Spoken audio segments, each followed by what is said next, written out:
Hoosiers there.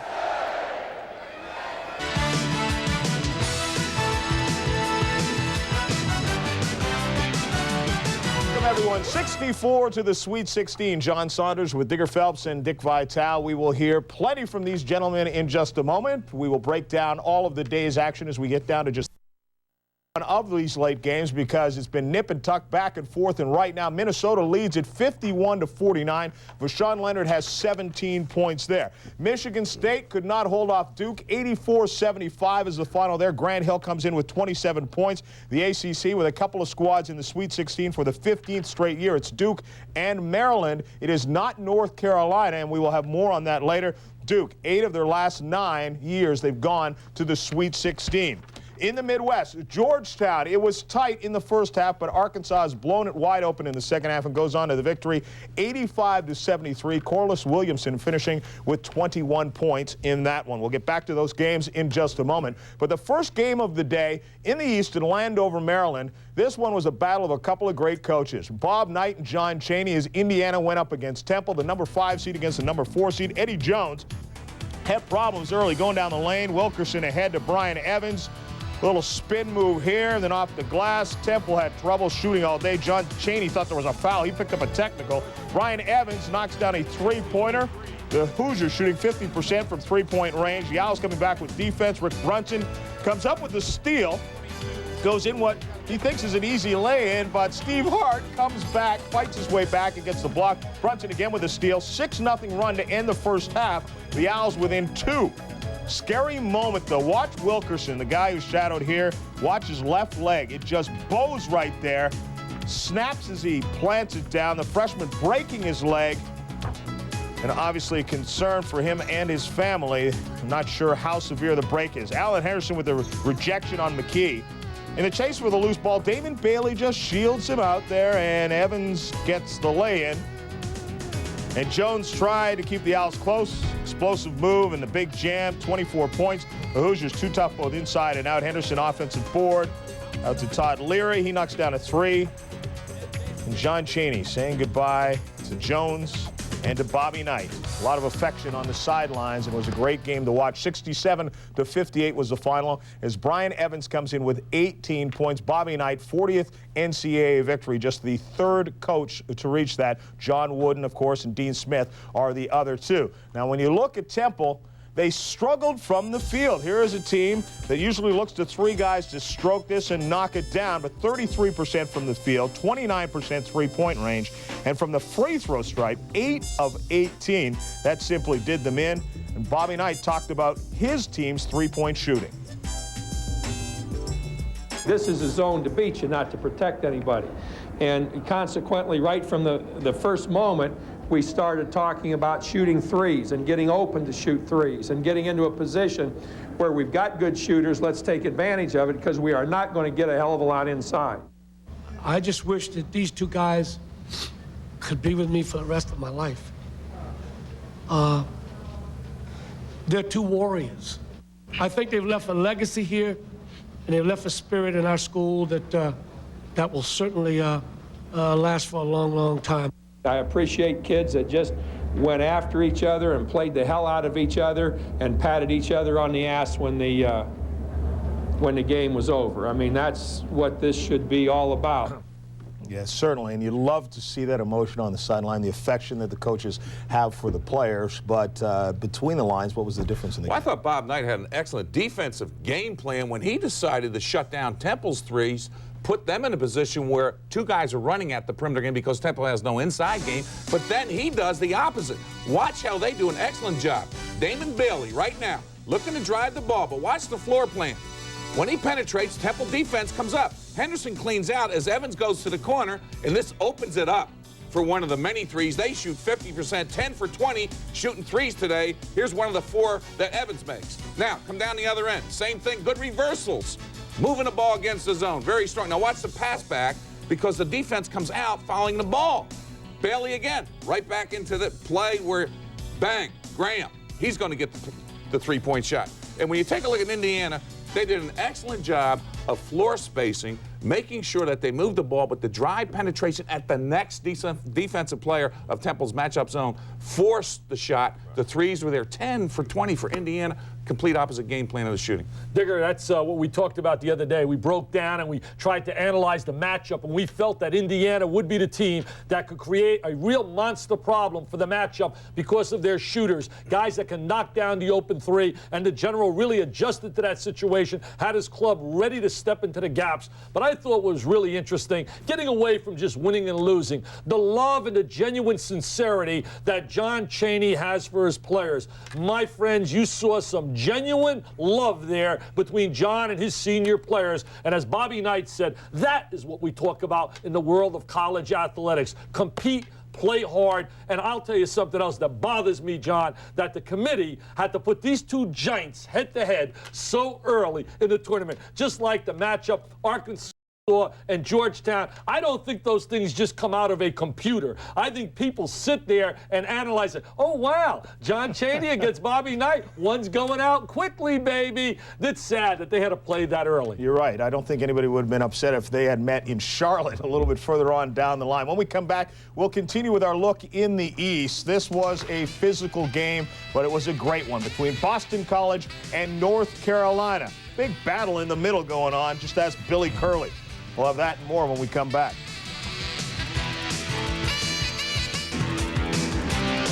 '64 to the Sweet 16 is brought to you by Porsche. The people at Porsche would like to remind you that the new 911 Carrera arrives this month. Thank you. Welcome back once again. 64 to the Sweet 16. Let's continue to run down today's action. The lone game that's still underway. A minute and a half to go. A great one between Minnesota and Louisville. Just a 2-point game. And Leonard with 17 points. We'll keep you updated and have the highlights when this one comes to a conclusion. Let's move along now. Tulsa facing Oklahoma State in Oklahoma City. The Oklahoma Invitational, if you will. All you needed was Tubbsy to throw up the first ball in this one. The coach of Oklahoma was elsewhere. Bryant Reeves looking to play a big part. Vanzer with the feed to Big Country. He gets to the jam and an excited early Digger. Country Reeves just really plays well. Watch the post defense inside. Looking to get him. Strong. Knows how to go up and under. Gets in trouble. Can't get him. Now again, same thing. Goes up and scores over. Really taller player inside the tree today. Now on defense as well. Look at this big block here. Just swats it out of there. He had 19 points. He had 4 blocks in the first half. At the buzzer, Brooks Thompson throws this long one up.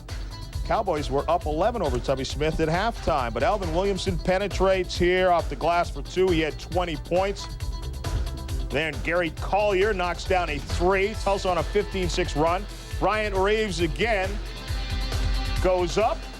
It's hit on the arm, and the ball drops in, tying the game at 63. And then Johnson kicks this one out to Seals, knocks down a 3. Seals with 13 points, tying the game at 66. Eddie Sutton in a tight one. Thompson looking inside, off to Reeves, puts it up and in. He had 32 points. Cowboys by 1. A minute left. Lou Dawkins on the line, misses it. But Collier comes in and knocks it in. Reeves, no one's there. Rutherford didn't box him out. Great tip. Watch the position right here.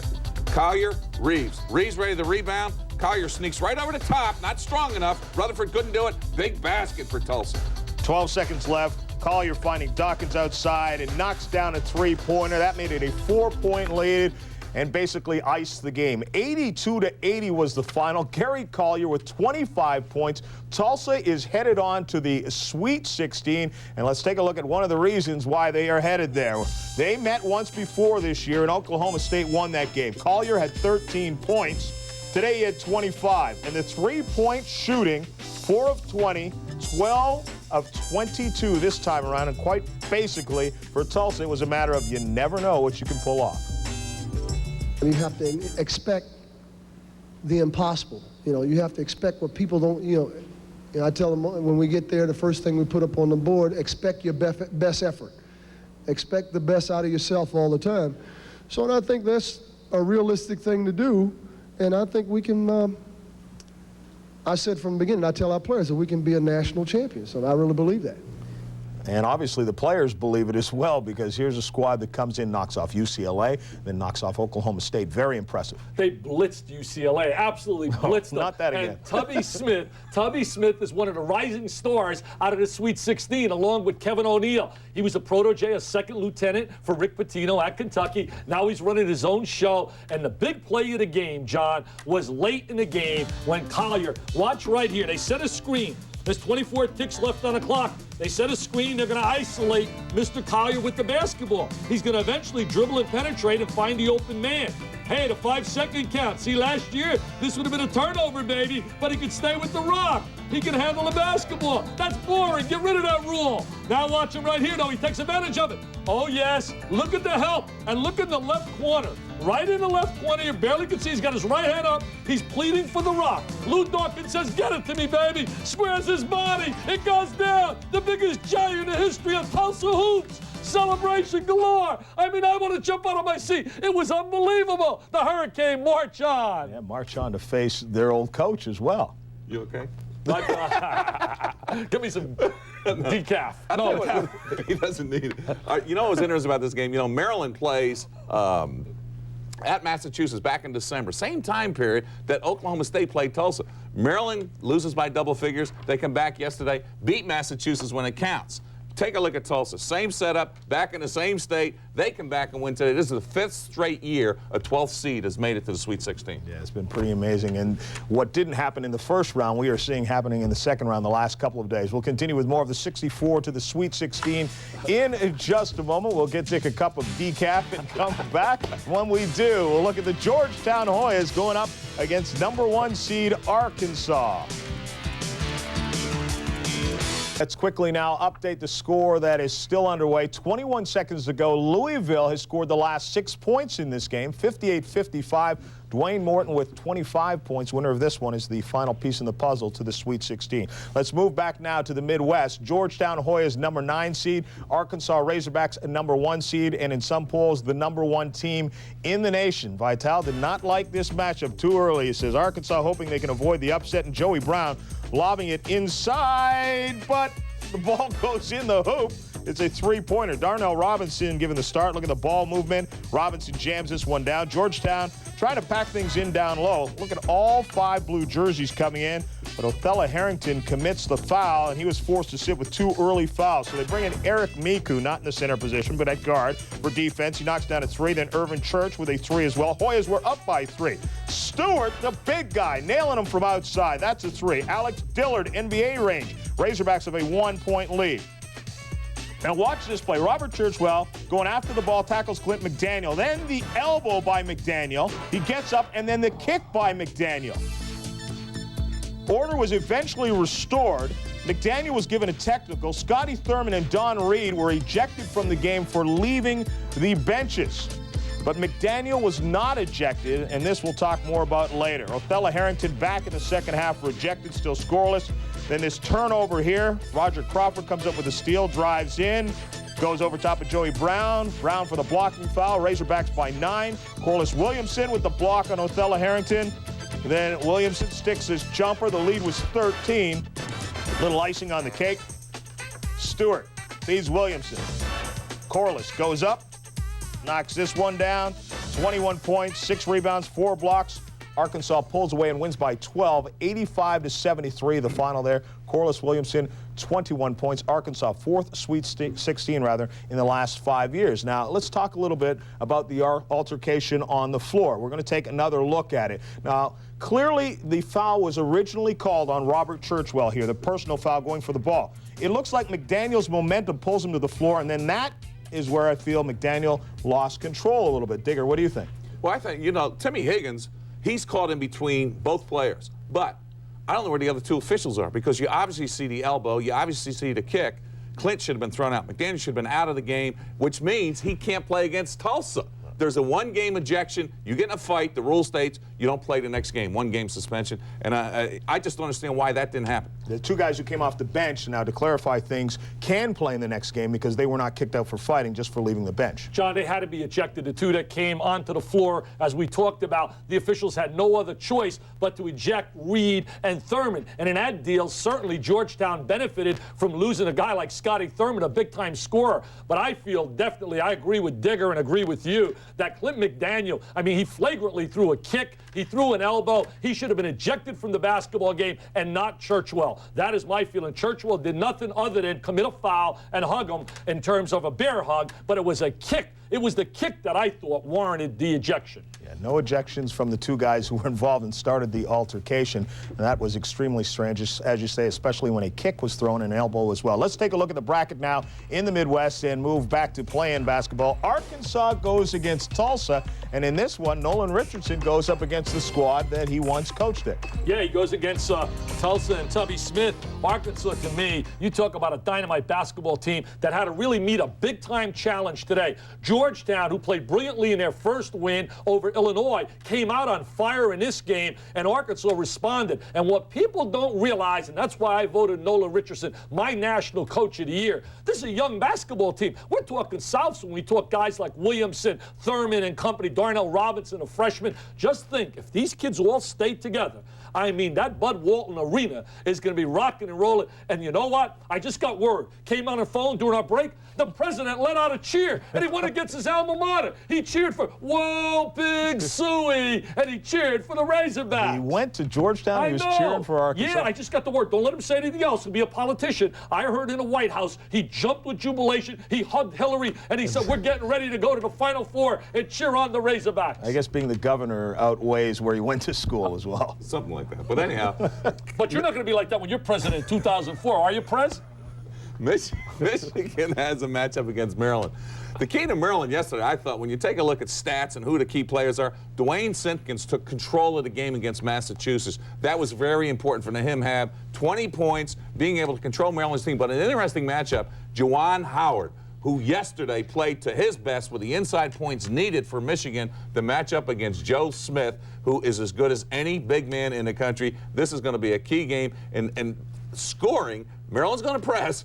Michigan wants to run. That's going to be really attractive. Digger, Juwan had a great first two games. My feeling is this, that fatigue could set in. This will be the first game where he's going to have to guard someone on the inside and playing against Joe Extraordinary Smith. He's going to have to play defense, and that may wear him down. And that means that Jalen Rose might have to elevate and really play at another level. And remember this, they got Bobby Fischer moving all those chess moves. I mean, Steve Fisher, he's 12 and zip, John, in games decided by 5 points and less. Maybe that's his brother, Bobby Fischer. Yeah, Bobby. But they don't spell it like. They don't spell it the same. Bob or Steve? There's a C in Bobby's, I believe. All right, we will continue with more. We will talk O and D when we come back. North Carolina and the Tar Heels against the Eagles of Boston College, looking for the upset to date in this tournament.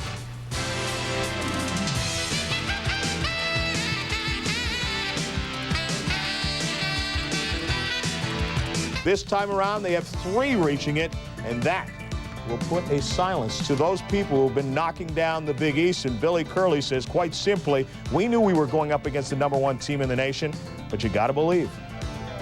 You really can't get worried about who you're playing. You just got to believe in yourselves. And everyone yesterday is laughing at us, you guys don't have a chance or all that. But we really believe in ourselves. And if you really don't believe in yourself, we wouldn't be sitting here. They do give a lot of cheap shots, but that comes with a part of the game too. It's just a matter of us that they hit some big shots on us, and I think that was the key in the game. We just had the best basketball win possibly in the history of Boston College, and we have to defend ourselves on a flagrant foul, and we're defending ourselves on rough play against that team. Please, will somebody please step up and give these kids a little bit of credit?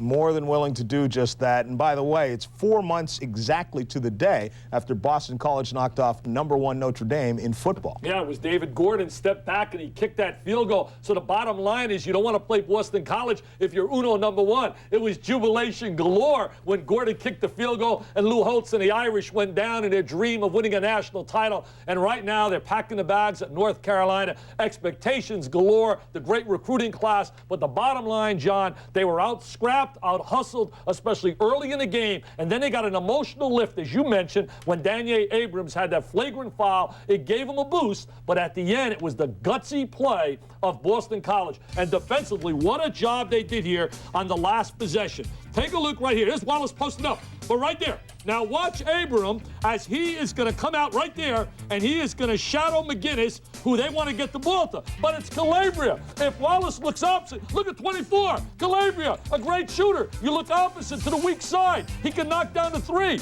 but he decides to step out. It's amazing. In the last possession, The biggest in the year for North Carolina. Think about who was involved in the play.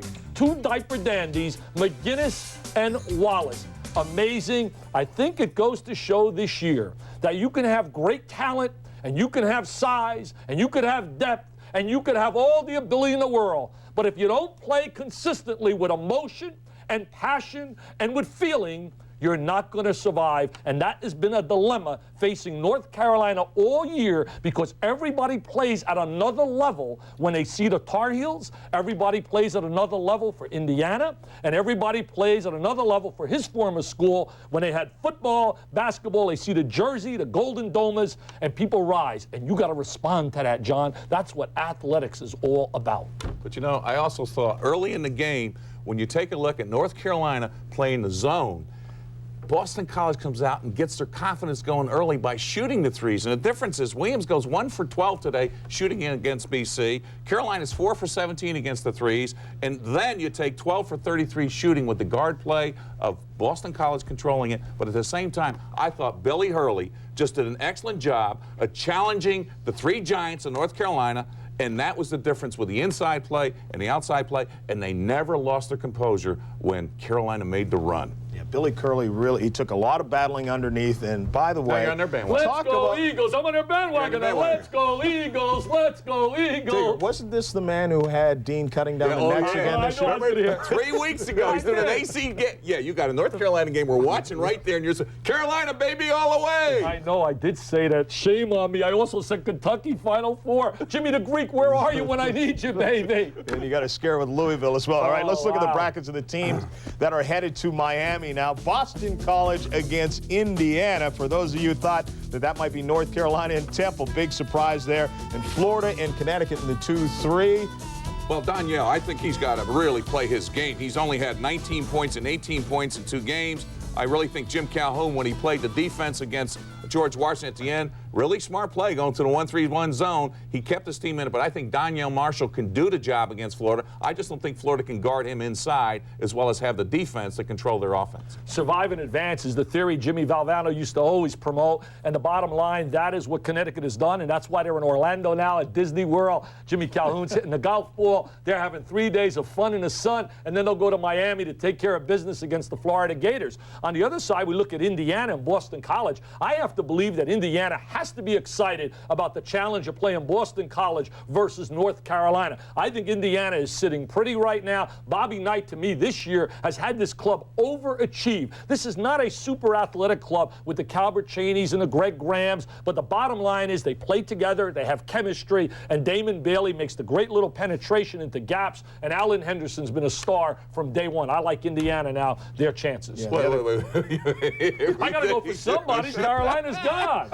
Tell you, the day after the tournament's over, he will pick the right winning team. I will pick 65 teams. There's only 64 in the tournament. Yeah, the other question with Boston College is, will they have a letdown after that big win over Carolina? When we come back, it was not a good day for teams wearing blue, whether it was Carolina blue or the blue of Kentucky. When we come back, Marquette trying to knock them off.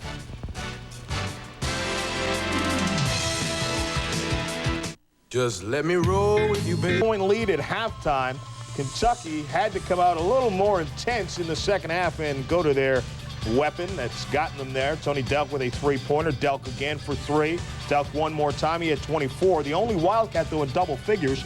Kentucky within 3, 56-53, but they get in foul trouble, and Marquette takes advantage. Nice passing down low to Key, fakes, turns around. Marquette has a 10-point lead. The press is on, but Tony Miller, to me, was the star of this game. Smart offense, knew what to do, handled the pressure, found open people, did an excellent job against Kentucky's press in the second half, and they didn't crack. Get it inside to big Damon Key again. Yeah, Damon Key turns around with that one. He finished with 25 points. And the season's over for Kentucky, and the career is over for Travis Ford. 75-63 is the final here. Marquette, their 24th victory. And if you recall, the last time Marquette won 2 tournament games in the same season was 1977, and they did cut down the nets at the end of that NCAA tournament. And Marquette, for Rick Pitino, bringing back some personal memories. This team is very, I call it a throwback. It's a throwback basketball team for when I was a player. They work offensive triangles. They don't have a lot of motion. They played it. They're fundamentally extremely sound. They play great defense. There's no gimmicks to their defense. I think this is a fundamentally sound basketball team. We're obviously very excited and happy about it, but there's more basketball to play. We'd like to be playing for 2 more weeks. And if we're satisfied to celebrate now, then we're going to lose next Thursday in Knoxville. And as I mentioned, they look at the draw at the beginning and have to say, what are they thinking? They're killing us here. But now they prove they can play with anyone. Many people, including me, didn't think Marquette could handle the pressure playing against Kentucky. And what happened early, when you take a look at Riddick and Rhodes getting in foul trouble, the first game they get 44 points, today they get 8. You got to shoot the threes. Well, here's what happens. You go 10 for 38 on threes. Forget it, Kentucky, because you get no offensive rebounding, no inside game. But the key to Marquette, you got it. The little guy, the guard. Watch what happens. Tony Miller, knowing what to do, how to read, 8 points, 9 assists. He shifts the defense by dribbling over to the side of the floor, which allows Damon Key 25 big points, big time inside, taking it to the hole. Kentucky could not stop his physical play inside. Same thing here. Got the ball, the clear out. Now you got Damon going one-on-one this time. Take the baseline jumper.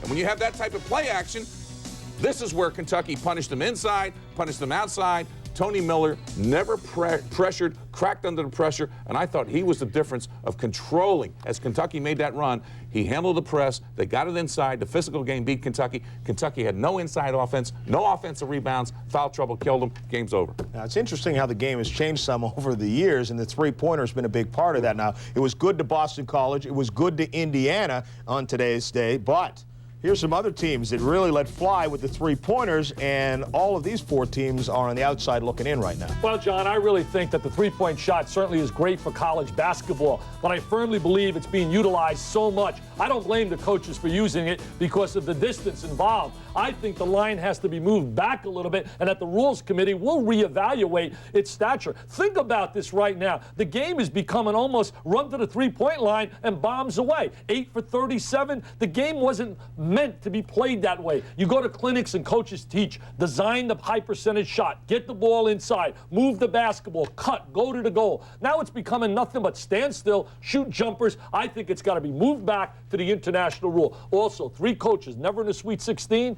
Kevin O'Neal, Jim O'Brien, and Tubby Smith. And isn't it interesting? Kevin O'Neal's next trip is in Knoxville, Tennessee, where there happens to be a job open for Tennessee. He was on their hit list before the tournament. Right now, if I were a Marquette booster, I'd stay near him, I'd lock him up, because you know what? He's hot, baby. Are you an agent for these guys? He's hot, baby. They're going to take him in a little room, and they're going to say, Kevin, Tennessee, look at this beautiful building, baby. And you could take us maybe to the next level. But if I were Tennessee, I hire Pat Summitt. Hire Pat Summitt for the men's team. Oh, she could do a great job. Are you kidding me? She'd do a super job. Coach both teams. Yeah, coach them both. She's capable. One thing that she has done is fill that building, and the men's team hasn't been able to do that. Have some guts and hire her, John. We'll continue with more in just a moment. We'll have everyone hired by the time next week is over. When we come back, Duke, are they primed for another return to the Final Four? We'll find out in a moment. As we developed the new Porsche 911 Carrera, our German test center was buzzing with new thinking. A radical new suspension, a more powerful engine. The suggestions came from far and wide.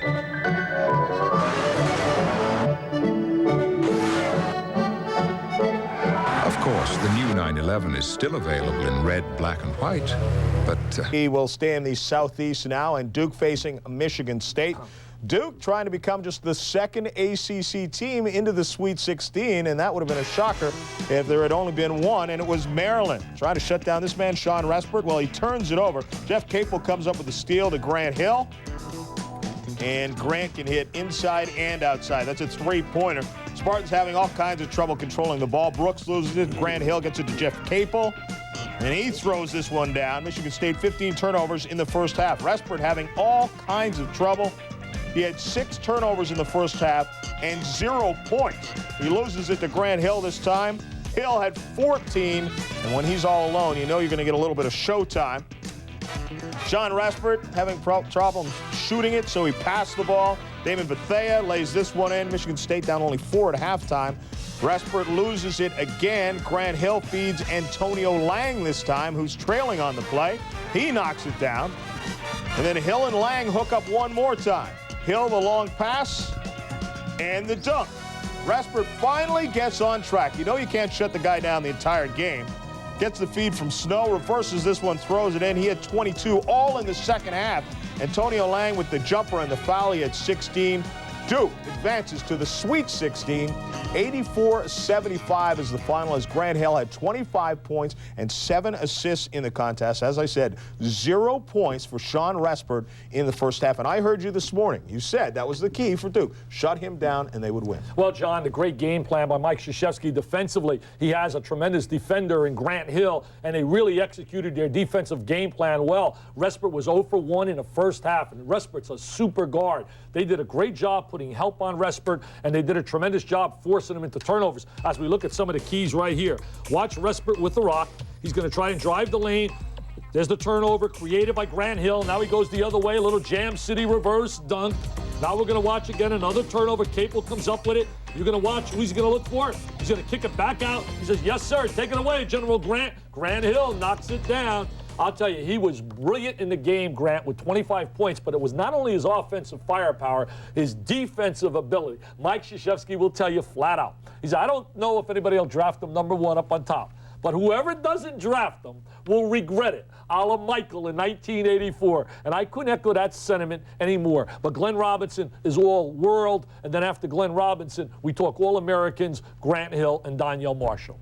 Well, what came out of that, though, I thought when you look at Duke's defense, they did 2 things. One, Grant Hill and Antonio Lang kept switching off and playing on Respert, did a good job of keeping pressure, shooting him over when you got that size factor. The other factor today, I thought, with Duke was seeing Cherokee Parks come up with 24 points, 9 rebounds, establishing the big man game for Duke as they get ready for their next battle. Yeah, let's take a look at who they will face in that next battle as we look at the brackets in the Southeast. Purdue gets Kansas, 1-4, and Marquette, the number 6 seed, gets the Blue Devils of Duke. When we come back, we will have some more, but first a look at today's high scores.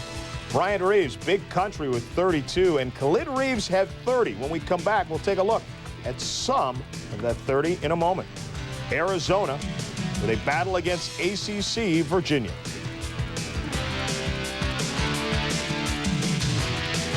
Like this, I'm on third, and on the first pitch, I go. I'm stealing home. Everyone's going crazy. My manager, the fans, Dan Patrick. But I'm stealing home. I'm in there. I'm home. And somewhere in Philly, my grandma has one of her spells.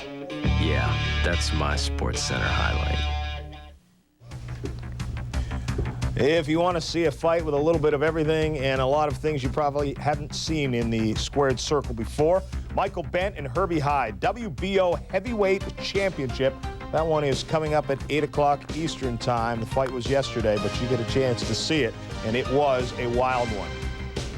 Let's continue now. 64 to the Sweet 16, and we are down to 16, and we'll move now out west where Arizona is the number 2 seed, facing a very stingy Virginia team. The question with them is, can they shoot? Last year, Arizona lost in the first round to Santa Clara.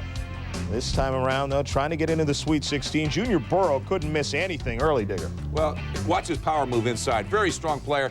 You know, he shoots 40% for the year, but today he goes 6 for 9, and here's why in the first half.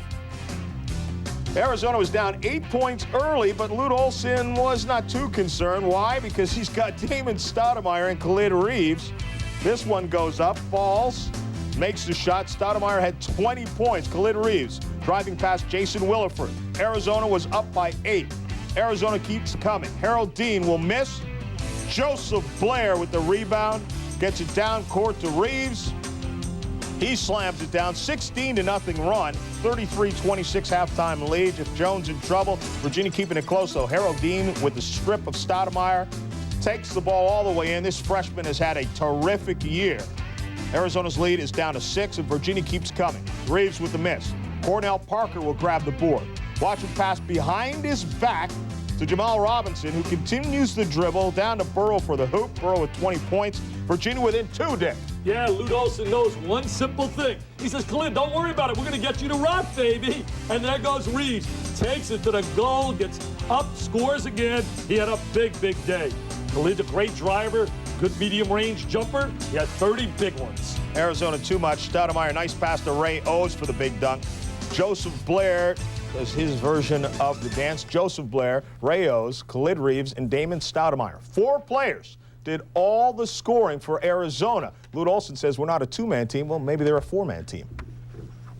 So much is said about our 2 perimeter guys, our guards, but they'll be the first ones to tell you that the thing that's made us a better and better team is the play of JB inside and the play of Rayos and the tremendous defensive effort by Reggie Gary.